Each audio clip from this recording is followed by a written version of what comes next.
اللهم بارك على محمد وعلى آل محمد كما باركت على إبراهيم وعلى آل إبراهيم إنك حميد مجيد بلغ العلا بكماله كشف الدجى بجماله حسنت جميع خصاله صلوا عليه وآله আলহামদুলিল্লাহ। মহান আল্লাহ পাক রব্বুল আলামিনের দরবারে লাখ কোটি শুকর ও সুজুদ যে আল্লাহ তাআলা মাহে রমাদানের শেষ জুমা ঈদ উল ফিতরের পূর্বের জুমায় আল্লাহ পাক রব্বুল আলামিনের ইবাদতের লক্ষ্যে মসজিদে আসা বসা, কোরআন সুন্নাহ থেকে কিছু আলোচনা করা এবং শোনার তৌফিক দান করেছেন। এই জন্য মালিকের দরবারে কালিমাতুশ শুকর আদায়ার্থে শুকরি বলি আলহামদুলিল্লাহ। আরও আল্লাহ পাক রব্বুল আলামিনের শুকরিয়া আদায় করছি যে আল্লাহ পাক রব্বুল আলামিনের কাছে রজব মাস থেকে দোয়া করতেছিলাম, আল্লাহ আল্লাহুম্মা বারিক লানা ফি রাজাবা ওয়া শাবা ওয়া বাল্লিগনা রমাদান। রমজান পর্যন্ত আপনি আমাদেরকে পৌঁছিয়ে দিন।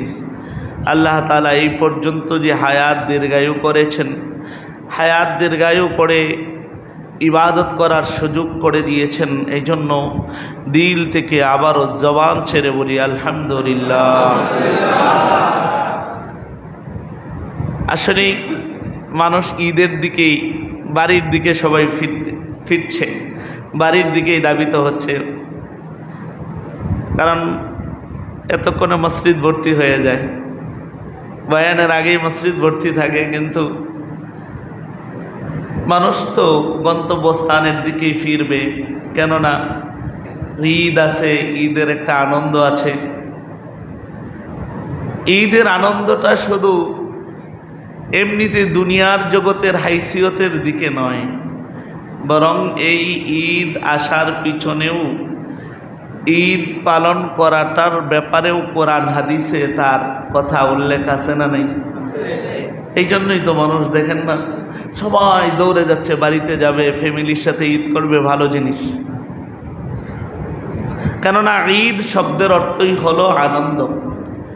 মুহাদ্দিসিনে কেরাম লিখেন, ঈদ হলো ইয়াউমুল ফারহে ওয়া ইয়াউমুস সুরুর। আনন্দের জন্য আল্লাহ পাক রব্বুল আলামিন এই দিনটা দান করেছেন। ইয়াউমুস সুরুর, প্রশান্তির জন্য আল্লাহ তাআলা এই দিনটা দান করেছেন। এই দিন আসার পিছনে মুখ্য উদ্দেশ্য হলো রাসূল করিম সাল্লাল্লাহু আলাইহি ওয়াসাল্লাম যখন দুনিয়ার জগতে আসলেন,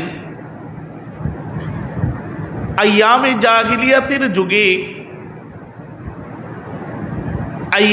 জাহিলিয়াতের যুগে যেই সমস্ত মানুষগুলো কাফের ছিল,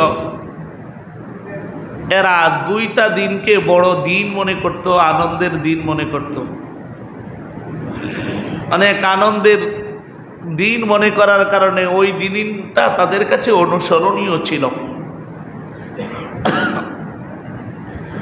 জাহিলিয়াতের যুগের মধ্যে এরা যখন অনুসরণ করত, যখন ইসলাম ধর্ম গ্রহণ করেছে সাহাবায়ে কেরাম, আল্লাহ রসুল মদিনায় যখন রসুল গেলেন, আল্লাহ রসুলের কাছে দাবি জানাইলেন, ইয়া রাসূলুল্লাহ, আমরা তো অন্য ধর্মাবলম্বী যখন ছিলাম তখন আমাদের জন্য আনন্দের দিন ছিল, আনন্দ উৎসব পালন করার দিন ছিল। এখন কি আর এই দিন নাই, বা ওই দিনটাকে আবার আমরা পালন করতে পারবো না? আল্লাহ পাক রব্বুল আলামিন জিবরিলের মাধ্যমে মুহাম্মদুর রাসূলুল্লাহ সাল্লাল্লাহু আলাইহি ওয়াসাল্লামকে জানিয়ে দিয়েছেন যে আল্লাহ পাক রব্বুল আলামিন তোমাদের জন্য ওই যে পূর্বেকার যুগে জাহিলিয়াতের যুগে তোমরা যে ঈদ উৎসব পালন করতে, আনন্দের দিন ছিল, আল্লাহ তোমাদের ওই দিনগুলোকে পরিবর্তন করে দিয়েছেন ঈদুল ফিতর এবং ঈদুল আজহার মাধ্যমে। কেন? কারণ নতুবা তো ইহুদির সাথে তাসবিহ হয়ে যাবে, নাসারার সাথে তাসবিহ হয়ে যাবে।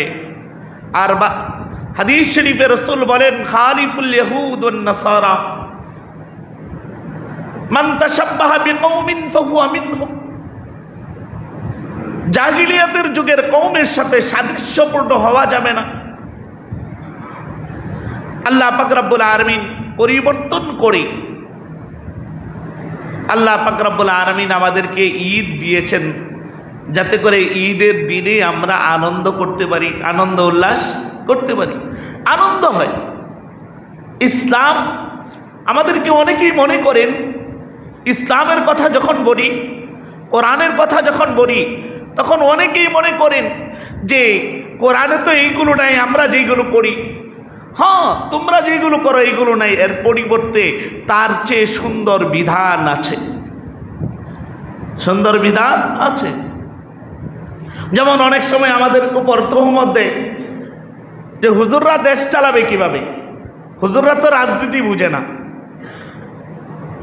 হুজুররা রাজনীতি বুঝে না, এই জন্য রাজনীতি না বুঝার কারণে দেশ চালাবে কি করে। অথচ ইতিহাস বলে মুহাম্মদুর রাসূলুল্লাহ সাল্লাল্লাহু আলাইহি ওয়াসাল্লাম দেশ পরিচালনা করেছেন কিনা, আবু বকর দেশ পরিচালনা করেছেন কিনা, ওমর রাদিয়াল্লাহু তাআলা আনহু দেশ পরিচালনা করেছেন কিনা।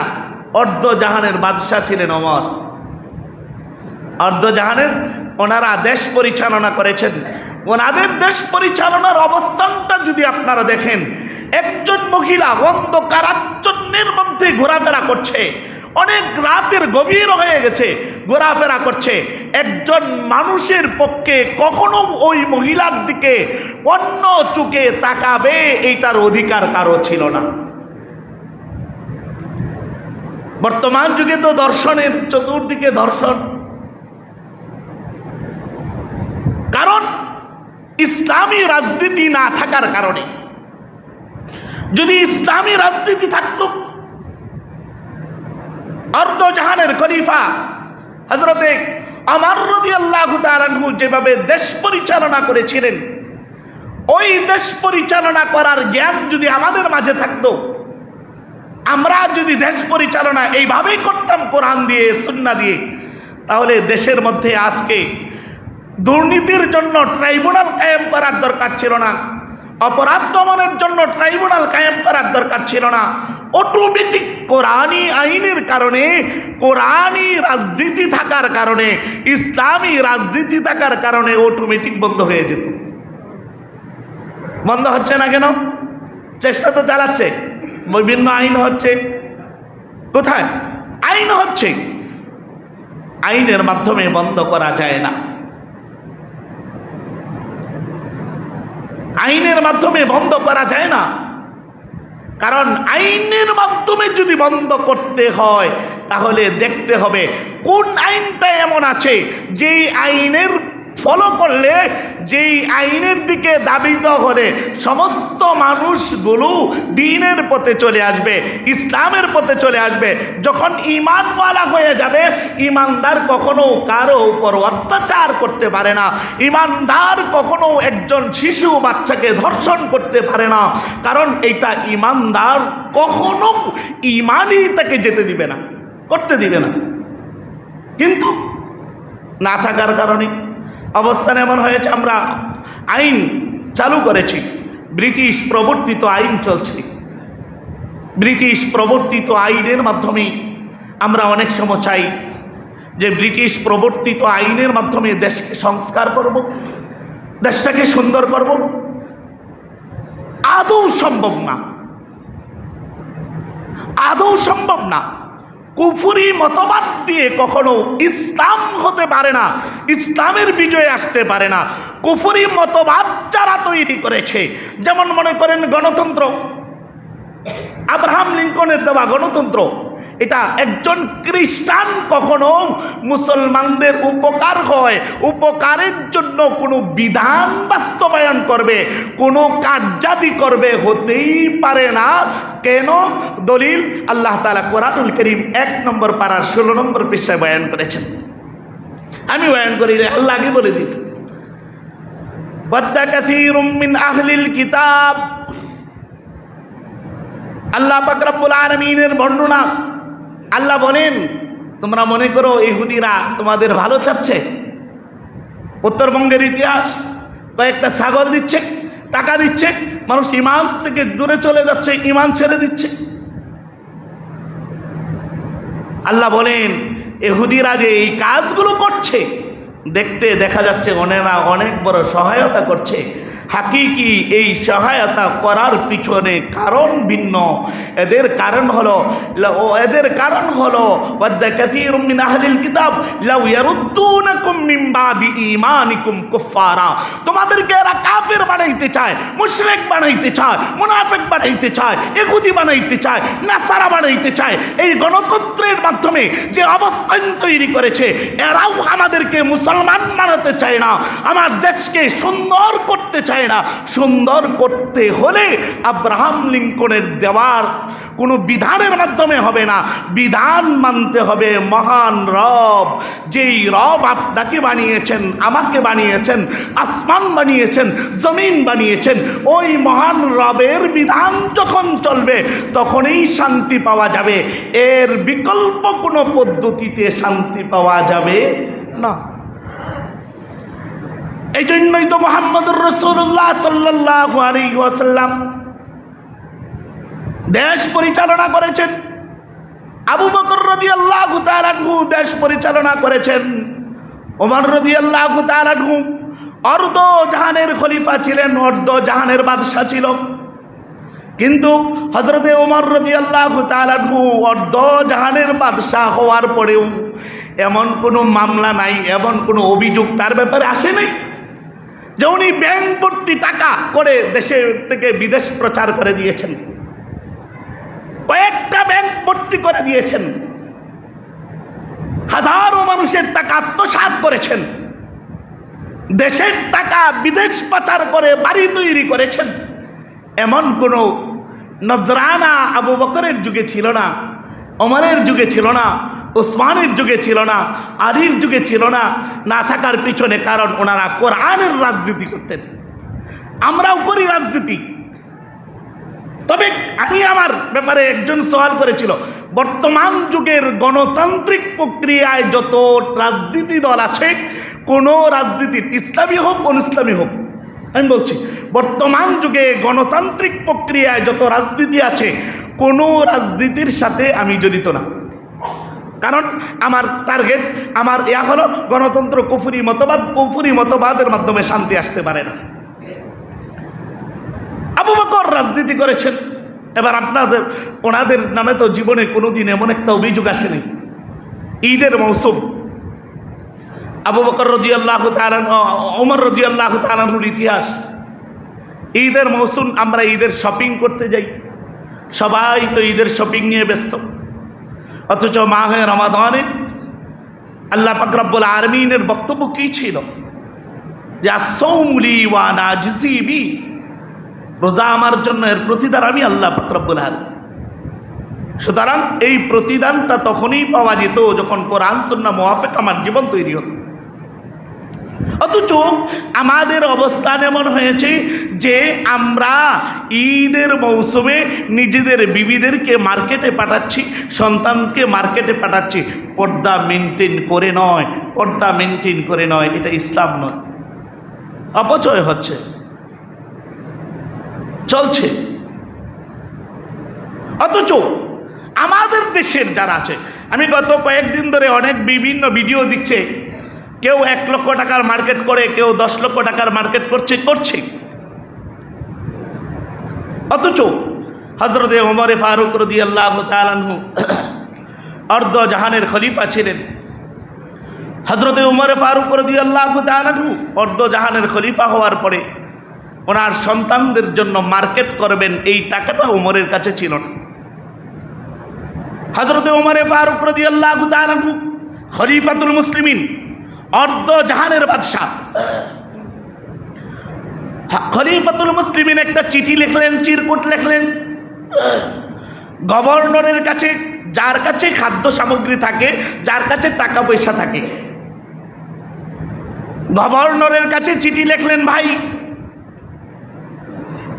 আমার ফ্যামিলি থেকে আমার বিবি বাচ্চাদের জন্য একটু মার্কেট করার দরকার, একটু জামা কেনার দরকার, আমার কাছে তো কোনো টাকা নাই, তুমি যদি এই আগামী মাসের টাকাটা আমাকে একটু অগ্রিম দিতা তাহলে আমি এই নিয়ে মার্কেটটা করে দিতাম তাদেরকে।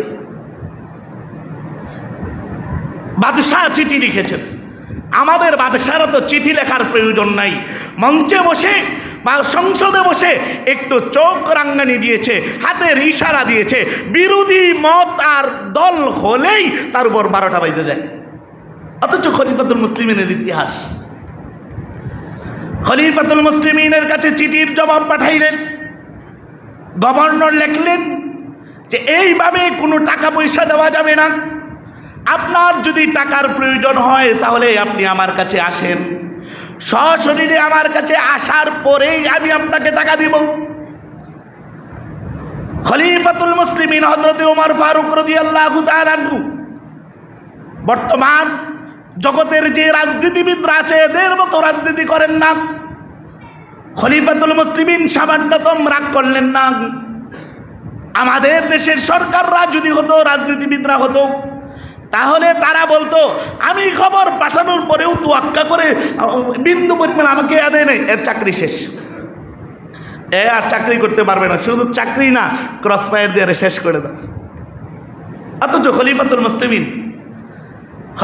মুসলিমিন হযরত ওমর ফারুক রাদিয়াল্লাহু তাআলা গভর্নরের কাছে গেলেন, গিয়া বললে ভাই গভর্নর, তুমি চিরকুটের পিছনে লিখেছো আমি যদি আসি তাহলে কিছু টাকা দিবা, এই জন্য আমি আসলাম, আমাকে কিছু টাকা দাও।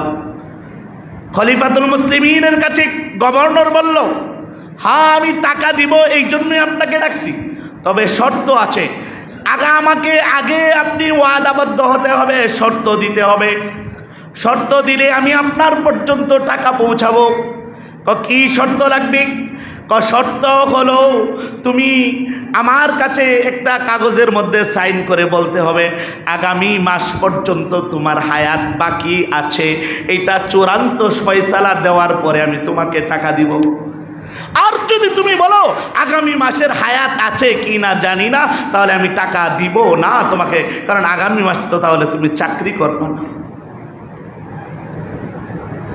খলিফাতুল মুসলিমিন হযরত ওমর ফারুক রাদিয়াল্লাহু তাআলা গভর্নরের দিকে তাকালেন, তাকায় বললেন, হ্যাঁ আমি যে আগামী মাসের বেতন তোমার কাছে চাই, আগামী মাসে আমার আগামী মাস পর্যন্ত আমার হায়াত আছে কিনা আমি তো জানি না। তখন গভর্নর বলল, তাহলে আমি কিভাবে টাকা দিব? কয় না, টাকার প্রয়োজন নাই। দ্বিতীয় নম্বর আবার গভর্নর একটা বক্তব্য দিলেন, আপনি দেশের রাষ্ট্র ক্ষমতা পেয়েছেন, জালেমদের মধ্যে তো এমন হবে না, একজন মুসলমান কখনো জালেমের মতো হতে পারে না যে আমি ক্ষমতায় আসছি 5 বছর পর্যন্ত আমাকে কেউ ক্ষমতা থেকে সরাইতে পারবে না, 10 বছর পর্যন্ত আমাকে কেউ ক্ষমতা থেকে সরাইতে পারবে না, 20 বছর পর্যন্ত আমাকে কেউ ক্ষমতা থেকে সরাইতে পারবে না, এমন না। একজন মুসলমান যদি হয়, ওই মুসলমানকে যখনই জনগণ মনে করবে উনি আমাদের উপযুক্ত না, তখনই চলে যেতে হবে। এবার খলিফাতুল মুসলিমিন আপনি বলুন, আপনার ক্ষমতার জন্য আপনি যে আগামী মাস পর্যন্ত আপনার ক্ষমতা থাকবে, আপনি দেশ পরিচালনা করতে পারবেন, এটা জনগণের কাছ থেকে ওয়াদাবদ্ধ হয়েছেন কিনা? জনগণ আপনাকে আগামী মাস পর্যন্ত ক্ষমতায় রাখবে কিনা এটা জানেন কিনা? যদিও বা আমাদের অনেক সময় অনেক শাসকেরা এমন হয়ে থাকে যারা এদের টার্গেট থাকে আমি এত বছর পর্যন্ত ক্ষমতায় থাকব, অথচ খলিফাতুল মুসলিমিন জবাব লাজবাব হয়ে গেলেন যে না, আমি তো জানি না আগামী মাসে আমার থাকবে কি না ক্ষমতা। ওমরে ফারুক রাদিয়াল্লাহু তাআলা আনহুকে টাকা দেয় নাই, শপিং করতে পারে নাই। এরা খলিফাতুল মুসলিমিন ছিল, করতে পারে নাই। কেন করতে পারে নাই? না করার পিছনে কারণ হলো এরা ইসলামের রাজনীতি করে, কোরআনের রাজনীতি করে। কোরআনের রাজনীতি, কোরআনকে মাইনাস করে কোনো কিছুই হয় না। আর আমাদের অবস্থা, আমাদের রাজনীতির অবস্থার দিকে যখন তাকাইলে মনে হয় গিরিলা করতে মন চায়। এমন রাজনীতি, যেই রাজনীতিতে মানুষের লক্ষ লক্ষ কোটি কোটি টাকা আত্মসাৎ করতেও সংকোচ করে না। আরে দুনিয়া! অথচ আমাদেরকেই তারা প্রশ্ন করে, হুজুর আপনারা রাজনীতি করেন কি ভাই? রাজনীতি বুঝেন নাকি? আরে ভাই, আমরা তো রাজনীতি করি না, তবে হ্যাঁ, কোরআন যেই রাজনীতির কথা বলছে, সুন্নাহ যেই রাজনীতির কথা বলছে, ওই রাজনীতি আমরা করি। যার কারণে আমরা কখনো মানুষের উপর জুলুম করতে পারি না। এই জন্য আমাদের প্রত্যেকটা মানুষকেই খেয়াল রাখার দরকার। ইসলাম যখন চলে আসবে, ইসলামী রাজনীতি চলে আসবে, ইসলামী রাজনীতি আসলে তখন কোরআন দিয়ে যখন দেশ চলবে, সুন্নাহ দিয়ে দেশ চলবে, তখন ঈদ শপিং করার জন্য আমার মেয়েকে, আমার বোনকে একবারে বেপর্দা অবস্থায় পাঠাতে পারতাম না যদি কোরআন থাকতো। আর যখন বেপর্দা অবস্থায় পাঠাতে পারতাম না, তাহলে আজকে যে ইফটিজিং এর মামলা, ইফটিজিং করা হয়, বিভিন্ন বক্তব্য আসে, এটার প্রয়োজন ছিল না। আমার মেয়ে, আমার বোন যখন পর্দা মেনটেন করে যেত, তখন মানুষগুলো তাকে নিয়ে কোনো অবাধ ও খারাপ কোনো বক্তব্য দিত না। এই জন্য ঈদ আসতেছে, ঈদের আনন্দ তো অবশ্যই, তবে হ্যাঁ, কোরআন সুন্নাহ মুওয়াফিক আনন্দ করা। কোরআনুল কারীমের মধ্যে আল্লাহ পাক রব্বুল আলামিন বয়ান করেছেন 7 নম্বর পারাত, আল্লাহ তাআলা সুস্পষ্ট ঈদের ব্যাপারে কোরআন হাদিসে আছে। তবে হ্যাঁ, ঈদ তো ইয়াউমুল ফাতহ, ইয়াউমুস সুরুর, আনন্দ করার জন্যই, তবে আনন্দটা হতে হবে কোরআন সুন্নাহ মুওয়াফিক। এবার বলেন, আমরা ঈদের দিন যখন আসে, ঈদের দিন আসার পরে আমরা আনন্দ ফুর্তি করি, যুবকেরা আনন্দ ফুর্তি করে গান বাজনার মাধ্যমে। হাজারো দোকানে, হাজারো জায়গায় ওই দিন গান বাজনা বাজবে, কারণ আনন্দ করছে। আমার প্রশ্ন হলো, কোরআন সুন্নাহকে মাইনাস করে ঈদের এই আনন্দ করার অনুমতি আপনাকে কে দিয়েছে?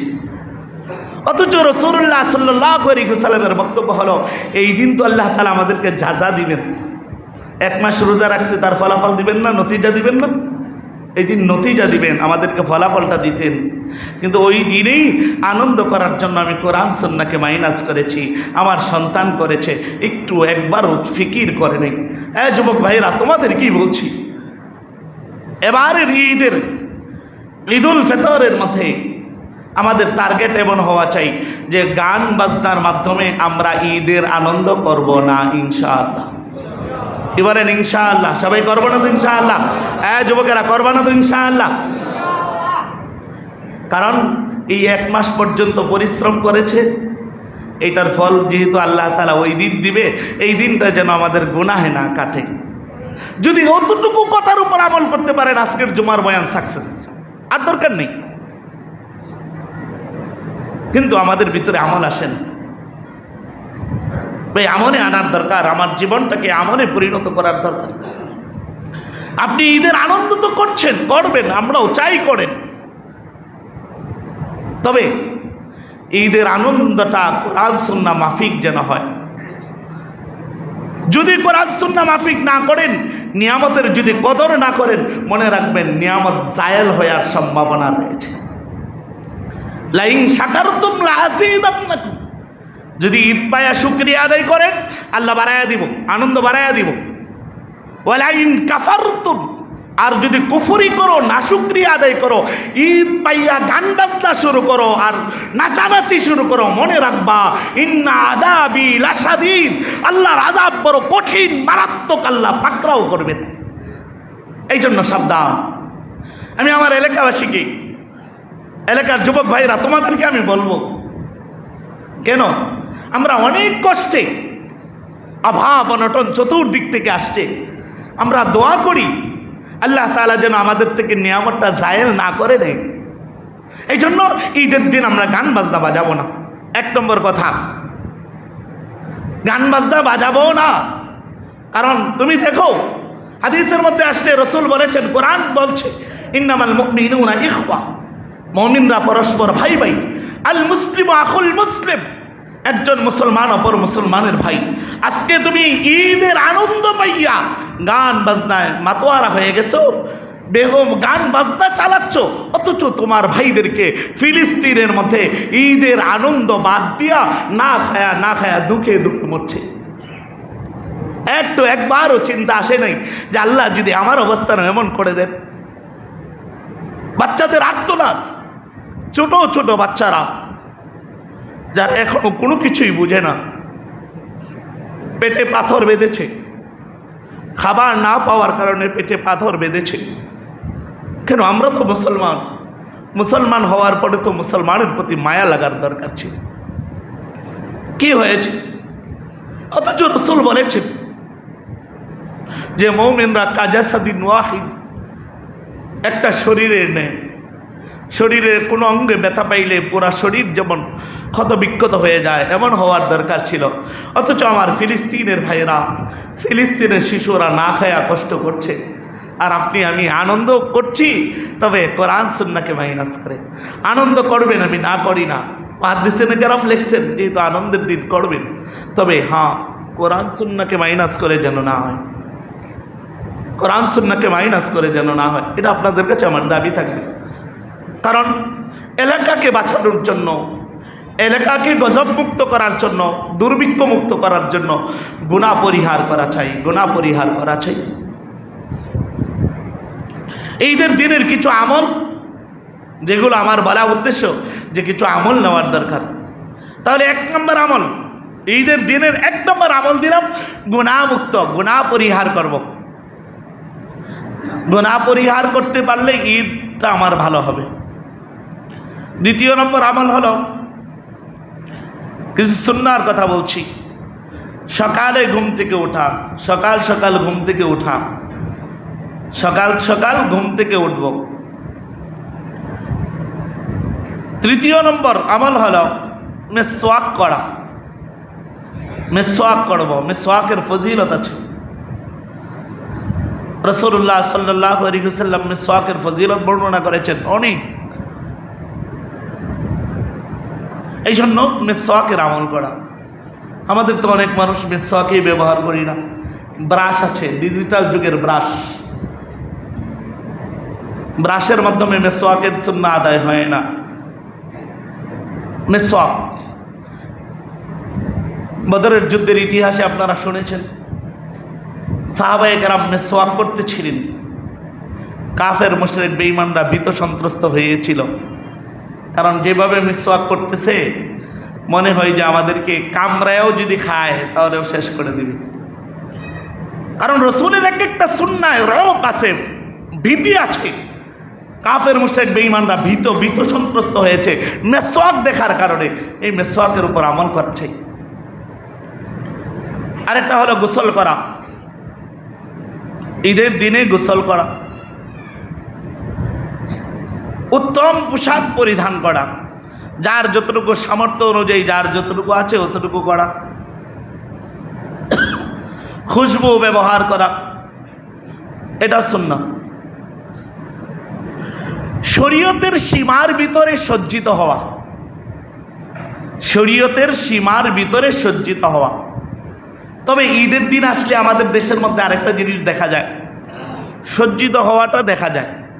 তবে সজ্জিত যেটা হয়ে ঘরের ভিতরে থাকার দরকার ছিল এটা বাহিরে দেখা যায়। সজ্জিত হয়ে যেটা ঘরের ভিতরে থাকার দরকার ছিল এটা কোথায় দেখা যায়? বাহিরে দেখা যায়। দেখবেন ঈদের দিনের বিকালে বা ঈদের দিনের মধ্যে মেয়েরা সাজু গুজু করে কাপড় চোপড় পরে রাস্তাঘাটে বের হয়। এটা হারাম, এটা নিষেধ করা যাবে না। মিষ্টি জাতীয় কিছু খেয়ে মাঠের মধ্যে যাওয়া, ঈদগাহে ফজরের পরে জলদি করে ঈদগাহে যাওয়া, নামাজের পূর্বেই সদকাতুল ফিতর আদায় করা, নামাজের পূর্বেই সদকাতুল ফিতর আদায় করা, যত সম্ভব ঈদগাহের নামাজটা, ঈদের নামাজটা ঈদগাহেই পড়া। আলহামদুলিল্লাহ আমাদের জন্য মাদ্রাসায় ঈদগাহ মাঠ আছে, এখানে আমরা সবাই নামাজ পড়ব। এটা কিন্তু সুন্নাহ, এটা ঈদগাহেই নামাজ পড়া সুন্নাহ, ঈদগাহেই নামাজ পড়া সুন্নাহ। ঈদের নামাজ পড়ার জন্য পায়ে হেঁটে যাওয়া, আমরা তো এটার সুন্নতের উপর আমল হয়। এক রাস্তায় যাওয়া আর এক রাস্তায় আসা, তাকবীর বলা, আল্লাহু আকবার আল্লাহু আকবার, এই তাকবীরটি বলা। কেননা ঈদ উল ফিতরের সময় আস্তে আস্তে বলা। আমাদের প্রত্যেকটা মানুষকে ঈদ উল ফিতরের দিন যত কাজ করব, যা কিছু করব, এগুলো যেন কোরআন সুন্নাহ যেভাবে বলে এইভাবে করা। অনেক সময় এমন হয় যে আমরা ঈদ উল ফিতরে যাই, নামাজে যাচ্ছি, যুবক ভাইয়ের আধিক্য পরিমাণ দেখা যায়। আমি কাপড় পরিধান করে যাচ্ছি, সাজসজ্জিত হয়েই যাচ্ছি, কিন্তু হারাম কাজের মাধ্যমে। যেমন টাকনুর নিচে কাপড় পরিধান করা হালাল না হারাম, এটা সবাই জানে, কিন্তু দেখেন আধিক্য পরিমাণ মানুষ টাকনুর নিচে কাপড় পরে যায়। যারা নতুন পায়জামা পাঞ্জাবি, ঈদের দিন তো নতুন পায়জামা পাঞ্জাবি পরে, তখন কি করে টাকনুর উপরে কাপড় পরিধান করে না, টাকনুর নিচেই পরিধান করে। এইটাকেই মনে হয় একটা ডিজাইন বানিয়ে নিয়েছে। এটা কখনো মুসলমানের জন্য করণীয় না। প্রত্যেকটা মানুষকে যতদিন পর্যন্ত আমরা কোরআন সুন্নাহ যেভাবে আমাদেরকে উপদেশ দেয়, এই উপদেশ অনুযায়ী না চলব, ততদিন পর্যন্ত শান্তির আশা করা যেতে পারে, বাস্তবিক পক্ষে শান্তি পাওয়া যাবে।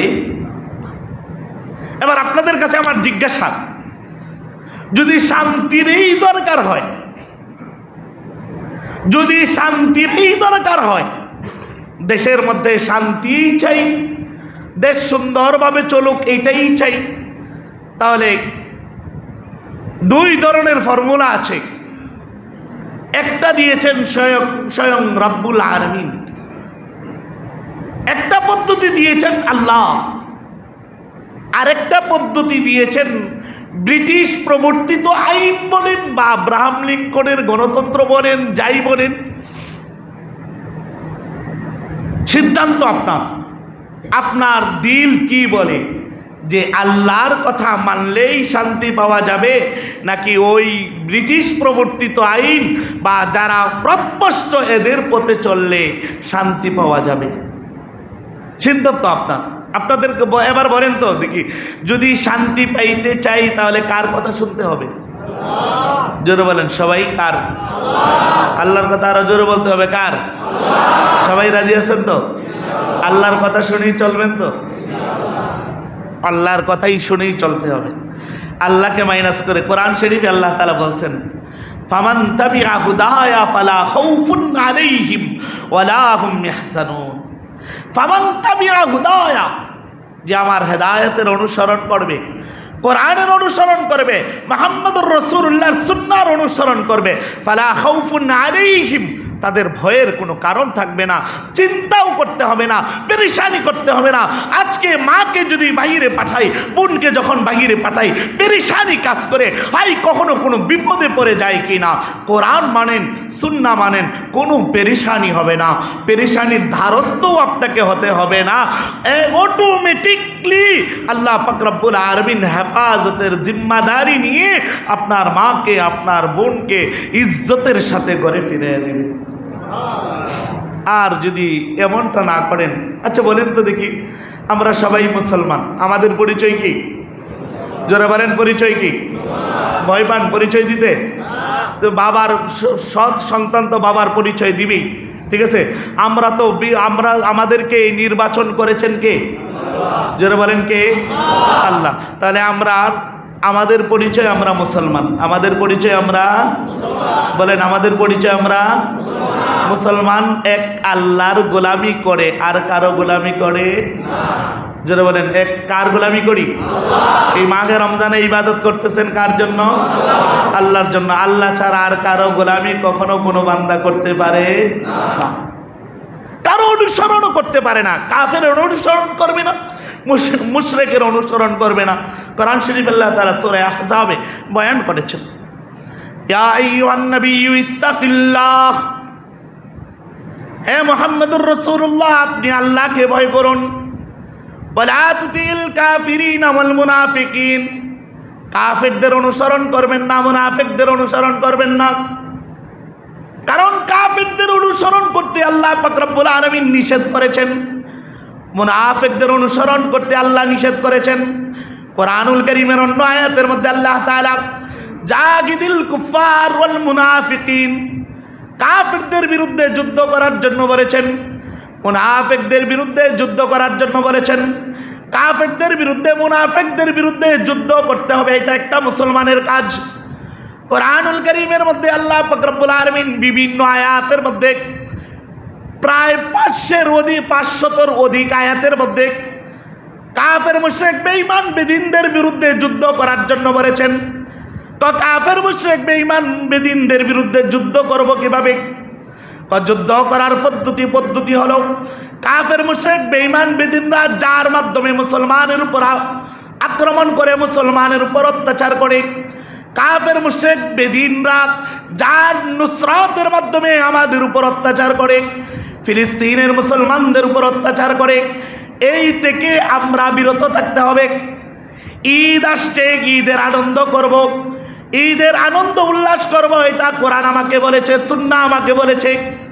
তবে হ্যাঁ, এমন কোনো পণ্যের মাধ্যমে আমি করব না, এমন কোনো পণ্যের মাধ্যমে আমি আনন্দ উৎসব পালন করব না যেটা আমার মুসলমান ভাইয়ের জন্য ক্ষতির কারণ হয়ে দাঁড়াবে। যেমন ইসরায়েলি পণ্যগুলো আছে, ইসরায়েলি পণ্য কোনো মুসলমানের জন্য ব্যবহার করা যাবে না, কারণ ইসরায়েলরা আমার এই ভাই আমার কাছে পণ্য বিক্রি করে আমার ভাইয়ের রক্ত নেওয়ার জন্য চিন্তা ভাবনায় থাকে, আমার মসজিদুল আকসার মধ্যে হামলা করার জন্য চিন্তা ভাবনায় থাকে। আমার এই টাকাটা নিয়ে আজকে আমার ফিলিস্তিনের মুসলমান ভাইয়ের উপর অত্যাচার করছে, মসজিদুল আকসার উপর অত্যাচার করছে। ভারতের পণ্যটাও আমাকে কিনা যাবে না, কারণ ভারতের পণ্যের মাধ্যমে আজকে আমার মুসলমান ভাইয়ের উপর অত্যাচার করে। ভারতের মানুষগুলো আজকে আমার মুসলমান ভাই ইবাদতের জন্য মসজিদে যায়, নিরাপদ থাকতে পারে না, কারণ এরাও আমার মুসলমানের উপর অত্যাচার করে। সুতরাং আমি যদি ওই ইসরায়েলি পণ্যটা কিনলাম, আমি যদি ওই ভারতের পণ্যটা কিনলাম, কেনার পরে এর যে লভ্যাংশটা আছে, এই লভ্যাংশের ভিতরে, লভ্যাংশের মাধ্যমে যখন ফিলিস্তিনে আক্রমণ করবে, লভ্যাংশের মাধ্যমে যখন মসজিদুল আকসার উপর আক্রমণ করবে, তখন আমাকেও জবাবদিহিতার কাঠগড়ায় দাঁড়াতে হবে। কেন? আমার টাকার নুসরতের কারণেই তো আজকে ফিলিস্তিনে আক্রমণ হয়েছে, আমার টাকার নুসরতের কারণেই তো আজকে মসজিদুল আকসায় আক্রমণ হয়েছে, আমার টাকার নুসরতের কারণেই তো আজকে ভারতের মুসলমানদের উপর আক্রমণ হয়েছে। এই জন্য ইসরায়েলি কোনো পণ্য কোনো মুসলমান কিনতে পারে না, ভারতের কোনো পণ্য কোনো মুসলমান কিনতে পারে না, কারণ ইসরায়েল মুসলমানদের শত্রু, মসজিদুল আকসার শত্রু। মসজিদুল আকসার শত্রু মানেই আল্লাহর শত্রু। এবার ইসরায়েলি পণ্য কার ঘরের মধ্যে নাই? কাদিয়ানীদের পণ্য কার ঘরের মধ্যে নাই? অথচ কাদিয়ানীরা আমার মুসলমান, আমার মুহাম্মদুর রাসূলুল্লাহ কলিজার টুকরা মুহাম্মদুর রাসূলুল্লাহর ব্যাপারে অনেক কথা বলেছে, তারা আমার নবীর নবুয়তকে অস্বীকার করেছে। অথচ ঈদের মধ্যে যখন জামা কিনতে যাই, তখন যা কিছু করতে যাই, তখন আমি কিন্তু ব্রিটিশ প্রবর্তিত ইসরায়েল, ভারত যারা ইসলামের উপর আক্রমণ করে এদের পণ্যগুলো আমি কিনছি। একটু মুসলমান হিসেবে লজ্জা থাকার দরকার। মুসলমানের তো গায়রত থাকবে, মুসলমান কাফেরকে নুসরত করবে না, মুসলমান ইসরায়েলকে নুসরত করতে পারে না। আজও পর্যন্ত এমন অবস্থান হয়েছে, মুসলমানদের এই গায়রতটা পর্যন্ত নাই যে আরে আমি কার জিনিস কিনছি, কোন কোম্পানির প্রোডাক্ট কিনছি, একটু পর্যন্ত গায়রত এখন আসে নাই। যতদিন পর্যন্ত মুসলমানের এই গায়রতটা আসবে, ততদিন মুসলমান বিজয়ের স্বপ্ন দেখতে পারে না। এই জন্য মুসলমান যদি কেউ হয়ে থাকে, বাস্তবিক পক্ষে মুসলমানের গায়রত থাকবে থাকবে, কাফের, মুশরিক, বেঈমান, বেদিনদের পক্ষ কখনো অবলম্বন করবে না। এরা যা কিছু করতে বলবে, যা কিছু মাঠে ছাড়বে, এর বিরুদ্ধে বিরুদ্ধাচরণ করাটাই একজন মুসলমানের কাম্য। অথচ দেখেন একটু, দোকানদারদেরকে যখন বলা হয় ভাই এই পণ্যটা রাখেন না, আমরা তো দেখছি কোকা কোলা যখন রাখার জন্য অনেক দোকানদারদেরকে আমি নিষেধ করছি, এটা আমার ইমানি দায়িত্ব ছিল, নিষেধ করেছি তাদের দোকানে। এরপরেও যখন গেছি, গিয়ে দেখি কোকা কোলাই ভর্তি। আপনি মুসলমান দাবি করেন, অথচ শত্রুদেরকে সহযোগিতা করছেন, এই মুসলমানিত্বে কাজ হবে না। প্রকৃতপক্ষে মুসলমান হতে হবে। হযরতে ইব্রাহিম আলাইহিস সালাম যেমন বলেছিলেন, আসলামতু লিরাব্বিল আলামিন, আমি আত্মসমর্পণ করেছি আমার রবের জন্য, বিশ্ব জগতের রবের জন্য আমি আত্মসমর্পণ করেছি। আত্মসমর্পণ তো তখনই হয় যখন একজন মানুষ আত্মসমর্পণ করে, এটা অন্য কোনো কাজ করতে পারে না।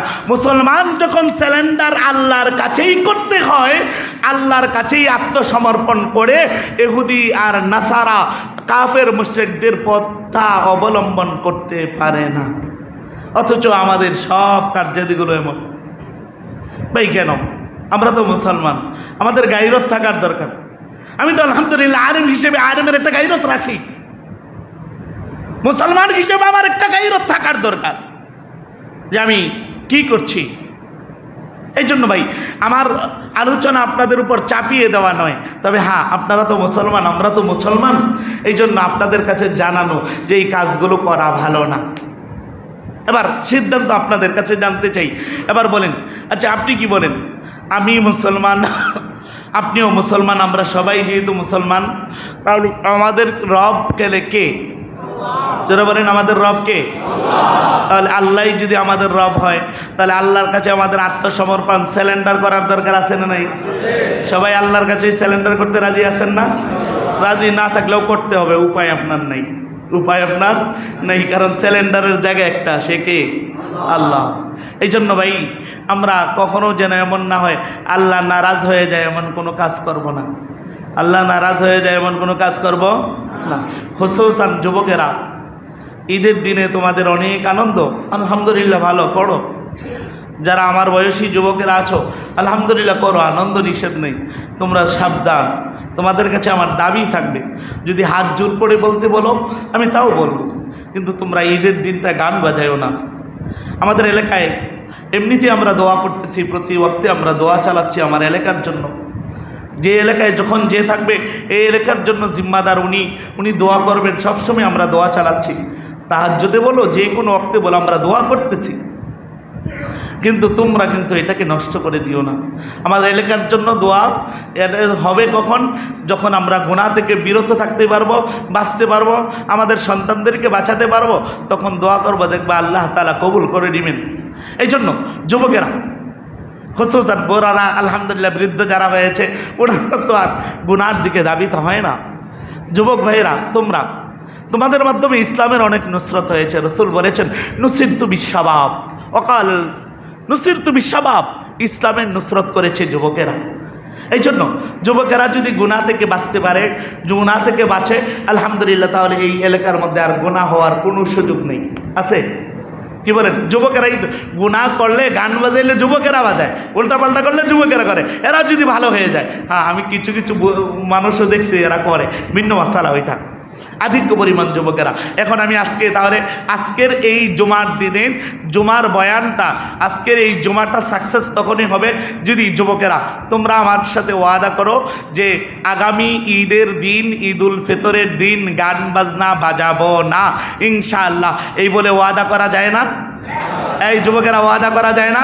জি, যুবকেরা হাত ওঠায় ওয়াদা করি ইনশাআল্লাহ এই ঈদে কাউকে নিজেরাও গান বাজাবো না, কাউকে গান বাজাতেও দিব না, ঠিক আছে তো? ইনশাআল্লাহ নিজের জিম্মাদারিত্বে এটা পালন করবো তো ইনশাআল্লাহ। জি, আল্লাহ তাআলা যে কথাগুলো বললাম আমাকে এবং সকলকে আমল করার তৌফিক দান করুন। ওয়া আখিরু দাওয়ানা আলহামদুলিল্লাহি রাব্বিল আলামিন।